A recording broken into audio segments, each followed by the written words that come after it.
Thank you for being with us. We are watching two big stories tonight: the war between Israel and Hamas in the Middle East and the latest developments in the race to find a new Speaker of the House. Republicans now have a nominee for Speaker.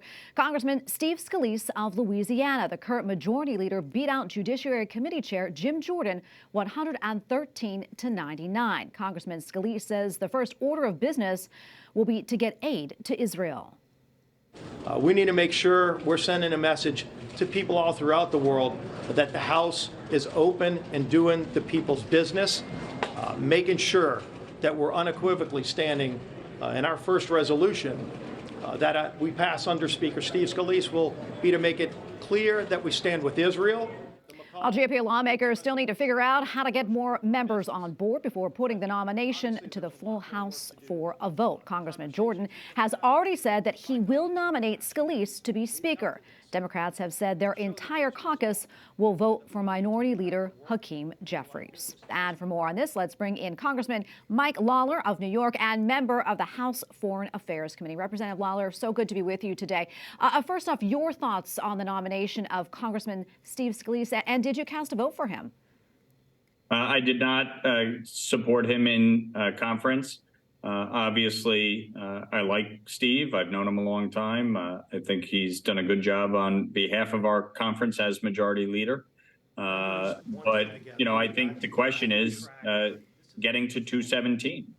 And one of the things that I really pushed for earlier today was to have a rule change to require 217 before going to the floor, because I think it's important that all of the differences be hashed out and that we have a plan forward. We have to govern, and we have to govern as a Republican majority in the House. The American people elected us to serve as a check and balance on the Biden administration and hold them accountable on spending, on the border, on international crises, and make sure that we're doing their work. And so obviously, you know, I think the question is, you know, does he have 217? And at the moment, I don't believe he does. Yeah, and the question, you know, with the House seemingly in such a disarray, what kind of message do you think that it sends in particular to the American people?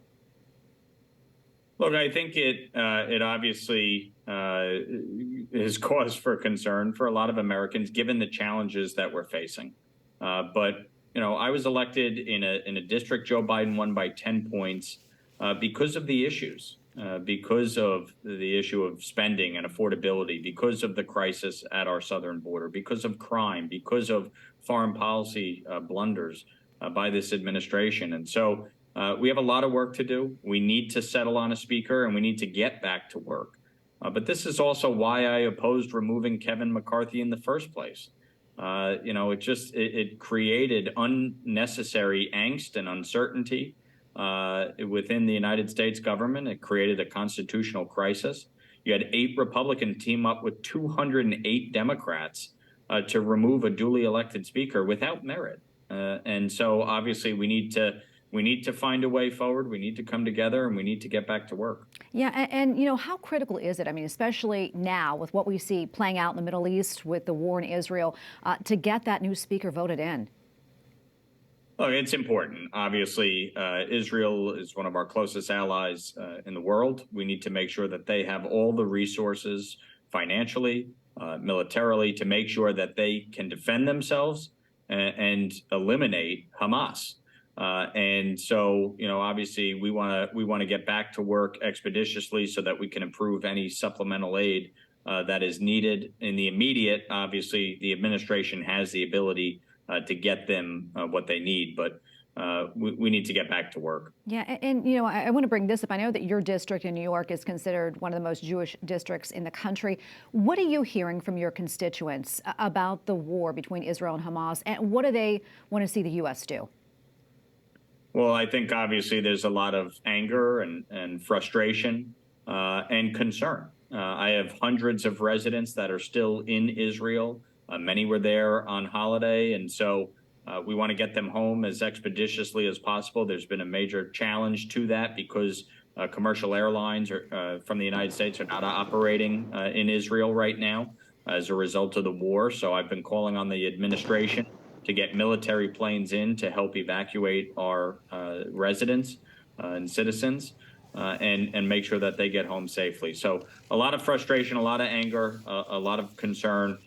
We have a lot of work to do to support Israel and make sure they have the resources needed to win this war and eliminate Hamas. Yeah, not a whole lot of time left, but I want to ask you about this. There have been a number of pro-Palestinian student groups conducting rallies at universities all across the country, also in New York University, in your state, and at Harvard, where a group of students signed a statement saying they, quote, hold the Israeli regime entirely responsible for the unfolding violence. I want to get your reaction to that and also what this all signals. Look, I think it's disgusting. We have had a rapid rise in anti-Semitism on college campuses in particular. You go back to the CUNY Law School graduation speech earlier this year, and now obviously all these statements coming out of, Ivy League institutions. And I think the institutions have a responsibility to crack down on it. This is not a free speech issue. To me, I put a bill in earlier this year, Stop Anti-Semitism on College Campuses Act. We should pass it. It would strip federal funds from any institution that promotes anti-Semitism, including student aid, federal funds that are used for student aid. There needs to be accountability. These institutions have to crack down on it. People have a right to free speech. They have a right to say what they want, but the taxpayers don't have to pay for it. And I think that's a critical distinction that we need to make. Well, Congressman Lawler, thank you so much for your time today, Wayne. We appreciate it. Thank you.